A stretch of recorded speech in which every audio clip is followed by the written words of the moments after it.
the late-night convenience store. The hum of the refrigerators was the only real conversation at the 24/7's Quick Mart after midnight.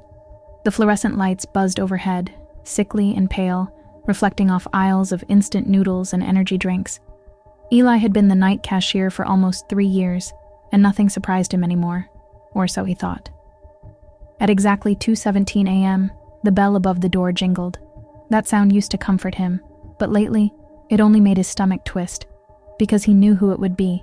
The customer, always the same time, always the same routine, a man, or at least a man-shaped thing, wearing a long gray coat, his face hidden beneath a hood that never seemed to move with the light. He would glide down aisle 3, pick up a single bottle of water, and set it on the counter with exact change. "Long night?" Eli would ask. The man never spoke, just tilted his head like he was listening for something far away. Then, he'd turn and walk toward the door. The bell would jingle. But when Eli checked the cameras later, every single night, there was no footage of the man leaving. He'd come in, clear as day, but he never walked out. Eli had reported it to his manager, who laughed it off. "Probably just a glitch, man. Those cameras are from like 2009. But the system worked fine every other time. Every other time. Tonight, Eli decided to find out the truth. He watched the clock crawl toward 2:17. The hum of the fridges seemed louder. The air thickened, like the store itself was holding its breath. The bell chimed. Eli's heart jumped. The man in the gray coat entered, water bottle in hand, as usual. His footsteps didn't make a sound on the tile. Eli rang him up, fingers trembling slightly. You come in here a lot." Silence. Eli glanced at the camera monitor behind the counter. There he was, clear on the feed. But as the man lifted his head slightly, his face blurred, like static had replaced skin. The man placed the money on the counter. Cold coins clinked against the register. Eli swallowed.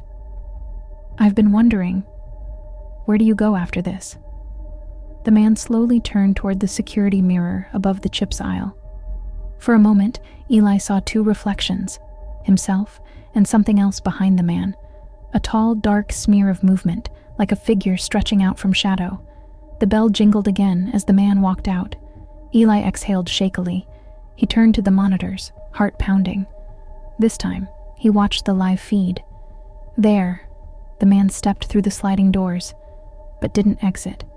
The glass shimmered, rippled like water, and he walked into it, vanishing from view. The timestamp read 2:18. Eli froze. Then, against all better judgment, he got up. He walked around the counter, across the store, until he was standing in front of the door. The night outside was empty. The streetlights flickered. He reached out a hand and touched the glass. It was ice cold, colder than glass should ever be. Then it moved. A ripple spread outward from his fingertips, distorting the reflection of his face.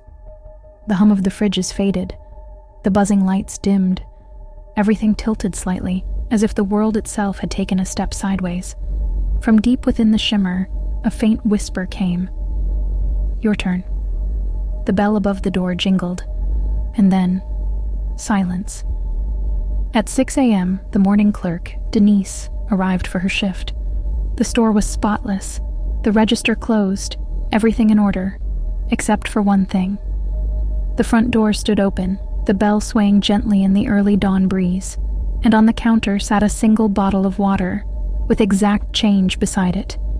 The clock on the wall flickered once, and reset to 2:17 a.m.